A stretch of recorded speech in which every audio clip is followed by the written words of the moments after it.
Oh, thank Oh, Right. Okay, so good morning, Tim. Thank morning. you so much for your time today. I feel very privileged to talk to you. But if I just introduce you, so you are Tim from Three Dads Walking. Obviously you can explain a bit more, but I just wanted to say, first of all, what an incredible campaign. But also I'm just so sorry for everything that's happened. It's really touched me, and I just think people like you and Mike and Andy to take what's happened and to share it and then campaign you're just incredible people, and I really am very privileged to talk to you today. Yes. Yes. Very humbled when people say that. No, thank you. No, but it's true though. It's true. You've taken something in life and are trying to do something further from your own tragedy. From your beautiful girls. So yeah, if I could just ask you now to just sort of introduce yourself and tell us a bit more about it. Yeah, so I'm Tim. I'm one of the three dads, as you've already said. I lost my 19-year-old daughter to suicide. Her name was Emily, and that was in 2020, 3 years ago in March, just as the pandemic hit. And Em was beautiful, bright, crazy. One of her friends called her absolutely crazy girl. But she could have some very dark times. And she'd been diagnosed with high functioning autism when she was 15, and we and her had to cope with it up until then. And once she'd been diagnosed, we put strategies in place that she could learn to live with it. We understood how she was thinking, and she built on those. And she was really struggling with school, but with the support of the school when she was 15, she got some GCSE, she went to college, got an arts BTEC, then did a bit of a sports apprenticeship, which was good. She got level 2 fitness instructor. And then she was just working out what to do with her life, working in the village pub when the flu pandemic hit. And Em's kind of way of coping with her autism was to go to the gym. That really helped her out. Work in the pub where she was the centre of attention. She was working kind of full time in the pub behind the bar, and then drive her little mini around the roads of Norfolk, which was her freedom, if you like, from her escape. She lived in a little village. And when the lockdown came, well, it was just a week before the lockdown, we started coughing in the house, and she couldn't do any of that lot. And she could see this coming, and she went out and she wanted to go up to the coast with the dog. We said she couldn't, and that was it. She tried to take her own life, and we found her. And she died 5 days later in hospital, and that was the Sunday, the day before the Prime Minister announced full national lockdown, and we were just in pieces. We didn't know where to turn to as a family. And when you lose somebody to suicide, you feel so isolated and so alone. There were 6 people at a funeral because of the COVID restrictions. The whole village came out at the end of their gardens when we left, but 6 people at a funeral, no grandparents, no aunts, no uncles, no friends, anything like that. And we were just in pieces, absolute pieces, didn't know which way to turn to. All the support from charities had gone because of the COVID. Everything all that stuff that you normally have around you when you lose somebody to any sort of death was just gone. And it was about a month later that my eldest daughter, Annie, came up to me, and she's a teacher. She came up to me and said, "Dad, I've been talking to this man in Manchester." At which point I went, "Oh my word, what have you been doing? Oh, Annie." And she said, No, it's not like that, Dad. I've seen they're in the same situation as us. And Annabelle had seen stories about Beth, this 17-year-old girl in Manchester who'd taken her own life 5 days after Em. So she died 5 days after Em. And the following day, Mike and I, that's Beth's dad, Mike from Manchester, started talking. And that's how we started to get together. And kind of the next few months, we navigated trying to support each other. We found a note off Em, which was horrendous. And it was beautifully written, but saying how she couldn't cope, but saying, "Don't be ashamed. And if others can learn from what I've done." And I told Mike about that. And Mike's a bit of an outdoor nut, or what, he's rode the Atlantic and stuff. And we just knew we had to do something. And we just knew we had to do something, didn't know what. And we started going on courses. I did one with Mind, and he did a course with Papyrus, and I'd never heard about Papyrus, and that's the whole point. Yeah. Em had been in some pretty dark places when she was 13 to 15 until she had the autism diagnosis. And I didn't know there was such a thing as a suicide prevention charity. Mm-hmm. And Mike didn't know there was such a thing as a suicide prevention charity for young people. And Mike told me, because he went some kind of started to engage with this charity, that suicide was the biggest killer of under 35s. Mm. And who knew? Why didn't anyone tell us? Why didn't we have the skills as parents to point our kids in the direction of Papyrus? They've got a support line, Hopeline UK, with suicide prevention experts. It's like, why couldn't we do that? Anyhow, so that was the 200 school children every year take their own lives. That's the other, around 200 school children. It's just horrendous. Then on the course I was with Mind, I'm a bit of a maths man, and this course told me, I asked how many suicides there were in a year in the UK. And it was 6,000. I was like, what? 6,000 people take their own lives every year? That's massive. And so Mike and I mulled this over, and then we had our girls' inquests. Literally, Em's was on the Friday, and Mike's was on Beth's was on the Monday. And it was just before the inquest, our suicide bereavement worker from Mind came around, lovely guy. He said, you do realise Em might not be put down to suicide. The coroner might find another cause of death. And anyhow, Em was put down to suicide, but Mike's daughter, Beth, was death by narrative. So not necessarily goes on to the suicide statistics. And we're going, hang on a minute. We know our girls took their own lives, but they might not go on the statistics. And we subsequently uncovered that loads of people who die by suicide don't die by their own hand, don't go down as a suicide. So it's massive out there, absolutely massive. And Mike was on one of these training courses, and he sat by this guy called Gregor.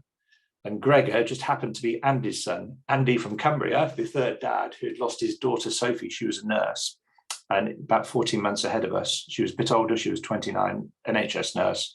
Her marriage had broken down, and that was enough to cause her not to want to be here, which is just tragic, absolutely tragic. So that's how the three of us kind of got together and decided, right, we're going to walk between our three homes in 2021 to raise a little bit of cash, £3,000 each was our aim, and suicide prevention awareness. And it kind of grew arms and legs beyond that.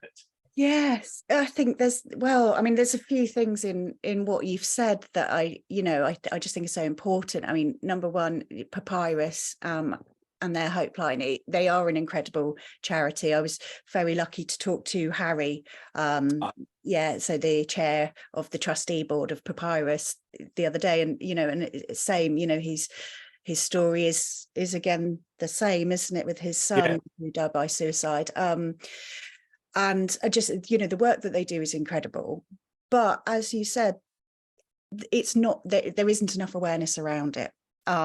And what Harry and I have started to talk about, and we've talked about previously as well, is the fear surrounding it.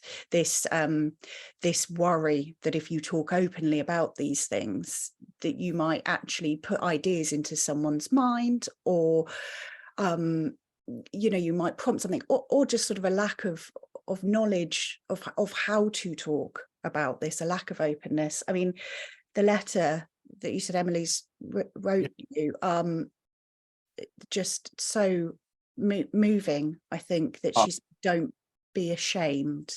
I think suicide and probably all mental health has a sense of shame and stigma around it, but as you said, it's prevalent. It's the biggest killer for under 35s, I think. So Harry's wrote an article fairly recently, didn't he? Yes. Is it 4 children a week? I think, was it from 10 upwards? Yeah, no. It's around 200 school children. The statistics are die by suicide. School-age children die by suicide a year. So that works out at 4 a week. But that's the ones that the coroner says have died by suicide. Yeah. We met on the second walk, well, on both walks, but the second walk in particular really got to me. We met loads and loads of parents of 11, 12, 13 and 14-year-old. And I cannot think of one of those children whose deaths were put down to suicide. They were all put down to misadventure.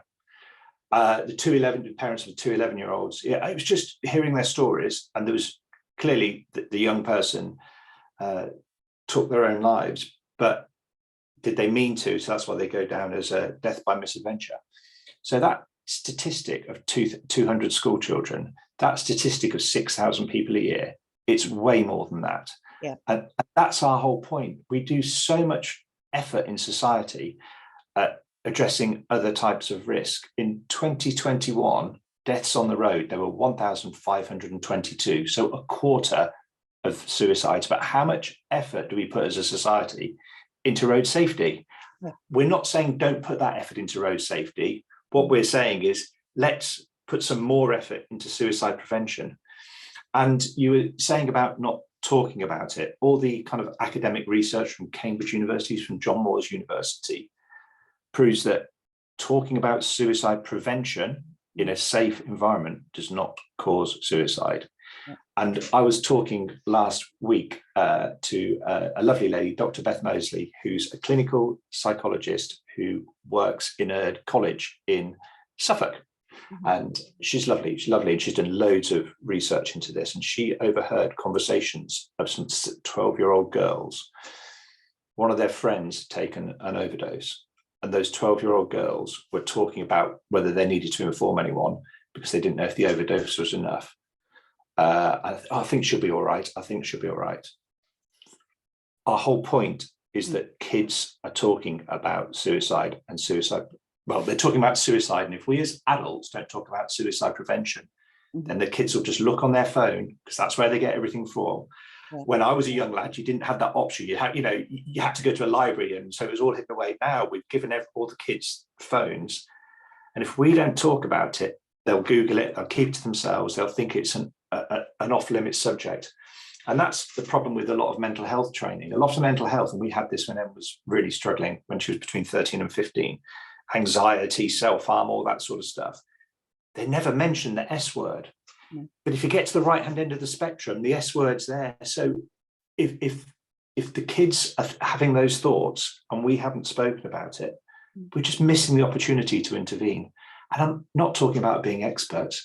I'm just saying, just knowing now there's Papyrus, just knowing there's Hopeline UK, just knowing that if a young person's struggling, there are professionals on the other end of a phone that could give you advice about a young person as a concerned other, or could give that young person advice. It's got to be a good thing. It's got to be a good thing. Yeah, I totally agree. Thinking about the curriculum, as you said, it's on the curriculum, isn't it? Road safety, mental health, stress management and things like that. But drugs, drugs and alcohol. So the prevention strategy for terrorism, when the Twin Towers happened in America, we lost 3,500 odd people. I think it was about 3,000, just over between 3,000 and 3,500. Each one of them tragic, absolutely tragic. I'm not saying, but just think what the West did in response to that. Losing those 3,000 people for the next 20 years. Yeah, we lose double that amount by suicide, and we do nothing about it. We're not willing to address the risk. Yeah, and we've seen it. We saw suicide prevention be delivered by a small charity in Cumbria. Every Life Matters, it's called, and they did a trial, and they went into a school, delivered suicide prevention to 11 and 12-year-olds and 15 and 16-year-olds, 6 one-hour lessons over a 6-week period. And the lady delivering it, Vicky, she's an ex-school teacher who now does suicide prevention. She's brilliant because she's an ex-school teacher, but she's not current school teacher, ex-school teacher.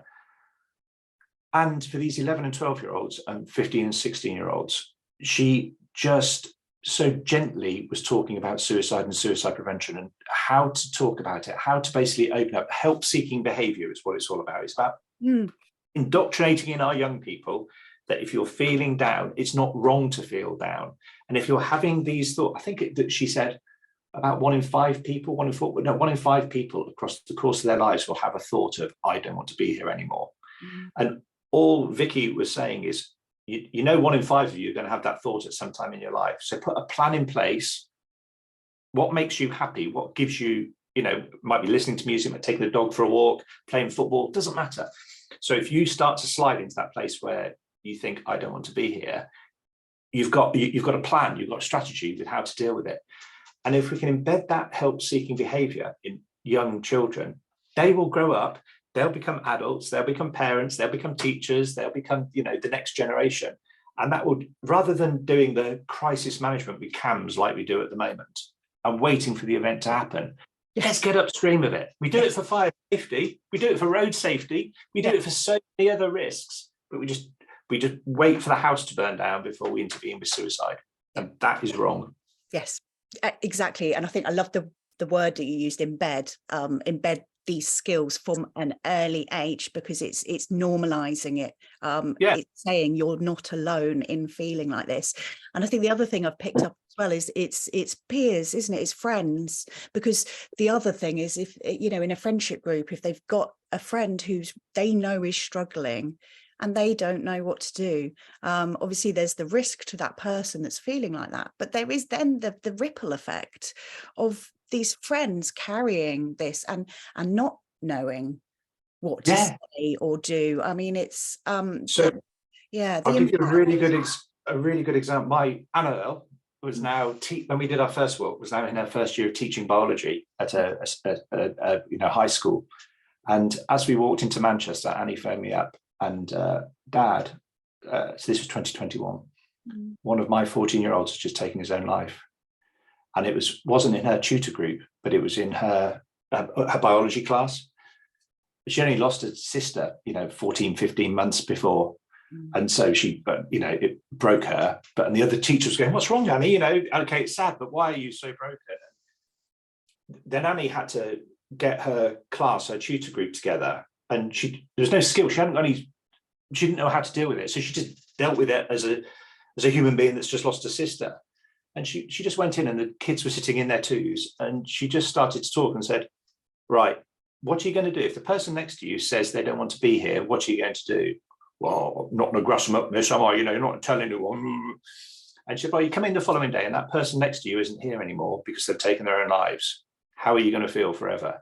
And she was just saying, just if you're feeling like that, come and tell me. And she would signpost. She's not trying to be a mental health expert. She's not trying to be. It's just about having an awareness that there are places you can go to help. And I think there's 1 million kids waiting for CAMS at the moment. It's horrendous. So a lot of it's got to be self-resilience. It's got to be about that. We can't wait for that CAMS system to catch up because it won't catch people. We've got to get them before that. Exactly. And that work around talking and safety plans and things like that. And it's incredibly important. And my gosh, what she had to deal with. I mean, she's incredible as well. I can't understand. I can't imagine having to deal with that. We've always said it's not about making necessary teachers experts in this, but it's just because they've got so much on. I know that as a dad of my sister's a teacher as well. So I've got teachers in the family and we know how much under pressure, but it's just about giving them a little bit of skill set so they know what to do with that information. We've heard comments where kids have said, "Miss, I don't want to be here." "Oh, you'll feel better tomorrow." Probably not what you want to be saying to someone who's got those thoughts, rather than signposting them to where you can get help in the short term. But we spoke at some events and we've had some and when we walked, because I were on BBC Breakfast, mums and dads were eating their cornflakes watching us on BBC Breakfast, and we've had so many parents come up to us and say, just by us having this open conversation in a very gentle way, it's allowed them to have a conversation with their kids, young kids, I'm talking 7-8-year-olds, about saying things like, if you feel sad and you don't want to be, you'll tell us, won't you? If you feel sad and you don't want to be here, you don't have to use the S word. There's age-appropriate ways. And the other thing that really got my goat, quite frankly, is the Papyrus, brilliant charity, get called into schools to give suicide prevention briefings and lectures after there's been a suicide in that school. Why don't you do it upstream of it? That's prevent it rather than panic and react to it. We can't say, 0 suicides would be a lovely target to get, but you can't save everyone, I don't think, but you can save a lot of them. You can save a lot. And just just by being gentle and talking about it, you can give people hope that, you know, to get through. And some of the most powerful stories we've heard are people that we've had people contact us to say, you know, they were considering taking their own life, they've sought help, and now that they've gone past that, gone through that, whatever was dragging them down in their lives, they've kind of moved on, moved forward, moved through that, and they're now, you know, good relationships, careers, got kids, blah. So it really powerful stories of people that have been in a very dark place for a short period of time, but have been able to move through that area. And so just to give people hope, it's so important. Yeah, and what an absolute tribute to your girls. You know, that's, you know, that sums it up, doesn't it? Giving people hope. What happened. I mean, we've got a couple of minutes left.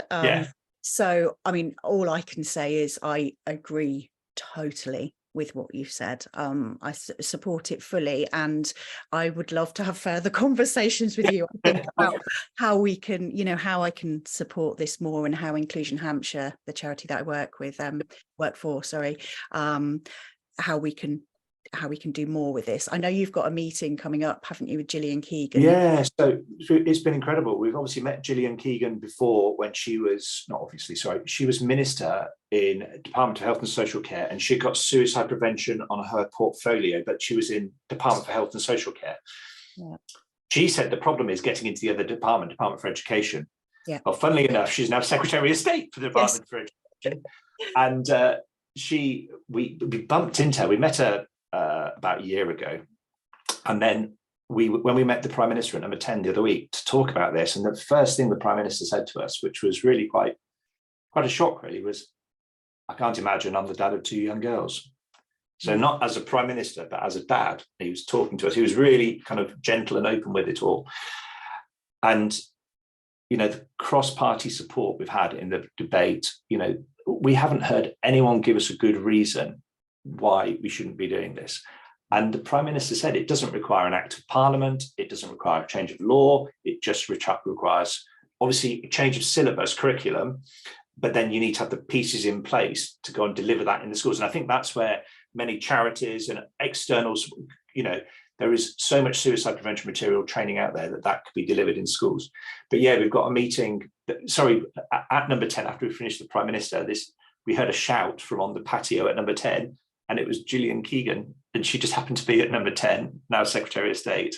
Hi, dads. She came, she spoke to us for about 15 minutes, 20 minutes. And yeah, we're meeting her in a couple of weeks. And she's the person that can unlock this. She's the person that can just say, right, we need to make this happen. And the point is that suicide doesn't discriminate. And there's so many MPs out there that have got their own tragic stories to tell of people in their families that have taken their own lives. And I think that's why we've got kind of that cross-party support to, you know, where's the opposition to this? There isn't the opposition politically. So let's just do it. Let's just do it. Let's just do it. Oh, Tim, it really has. It's been an absolute privilege to talk to you this morning. And like I said, I'd really love to talk more. So hopefully we can be in touch and talk again. And definitely. I really will be thinking of you all so much with that meeting with Gillian. But thank you. And yeah, thank you. And absolutely in honour of your beautiful Emily. Crazy. Crazy Emily, yeah. Thanks. But thank you, and have a lovely rest of the day, and we'll speak soon. Yeah, okay, speak soon. All right, thanks, Tim. Bye. Bye.